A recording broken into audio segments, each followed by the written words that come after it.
वाह रे तुझा पुरुषार्थ. दाखवायचाच होता तुझा पुरुषार्थ, तर ज्याच्याशी वैर त्याच्याशीच भिडायचं होतं. जिने ठेवला तुझ्यावर दादा, काका किंवा मामा म्हणून विश्वास, त्या निष्पाप जीवाला नकोच दगडाने ठेचायचं होतं. परत एकदा तू दाखवून दिलंस पुरुष म्हणून तू किती शंड आहे. बदला घेण्यासाठी नेहमीच लागते तुला आई, बहीण, बायको किंवा मुलीचीच गरज आहे. मतदानाच्या वेळी छत्रपती शिवरायांच्या नावाने मत मागणाऱ्यात एक तरी सच्चा शिवभक्त असावा.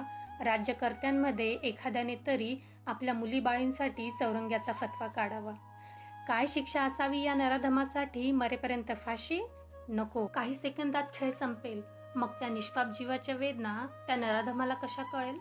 त्यापेक्षा आया बहिणींच्याच त्याला हवाली करावं, नाहीतर त्याच्या तोडलेल्या एकेका अवयवाने प्रत्येक चौक सजवावं.